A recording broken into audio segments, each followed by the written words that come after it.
Nagtitake ako ng barley since 2010. That was, I think, July of 2010. Nang i-introduce sa akin ni Pastor Pete Cosico ang green barley. Actually, wala akong kaalam-alam sa produkto. I came from the US. Dumating ako sa Pilipinas. More than a year na ako dito sa Philippines. Nang bisitahin ako ng kaibigan ko.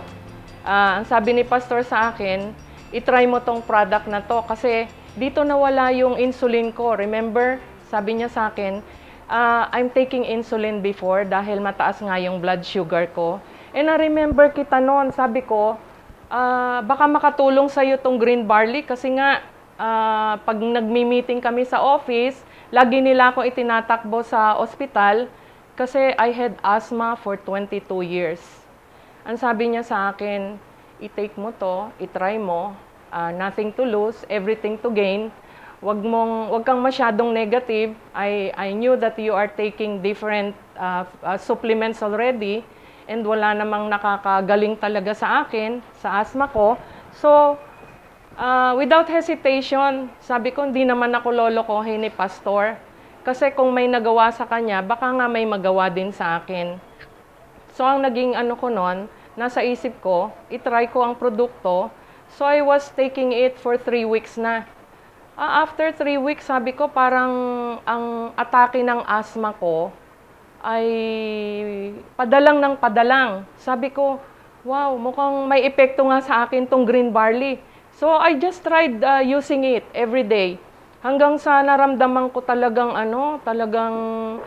hindi ako masyadong hinihingal. Tapos, unti-unti, natanggal ko yung mga gamot ko, kati-take ng green barley. Sabi ko, Pastor, alam mo, napakaganda ng produktong ipinakita mo sa akin. I myself, I was so amazed.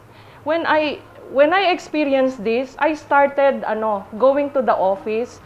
I started attending the seminars. Gusto ko maintindihan anong meron dito sa barley. Samantalang ang dami ko ng supplements na na-take before and it does nothing to my body, especially to my asthma. Talagang ito lang talaga ang I was so impressed. Kaya nga nung nagulat ako kung ano nagawa sa katawan, talagang araw-araw yan. Pumupunta ako sa opisina, gusto ko maintindihan anong meron sa produkto. Anong ginawa nito sa katawan ko? And then from there on, na-realize ko, green barley is packed up with nutrients and micronutrients na talagang kailangan ng katawan natin to function normally. Besides, I also learned one thing. Ang green barley is capable of repairing your damaged cells and helps in the creation of new good cells. Kaya nga, it boosts my immune system. Kaya nga, I was so amazed kasi lumakas ang katawan ko, nothing compared to before. Ang energy ko, ang stamina ko talagang ibang-iba. Ibang-iba talaga. I could feel it.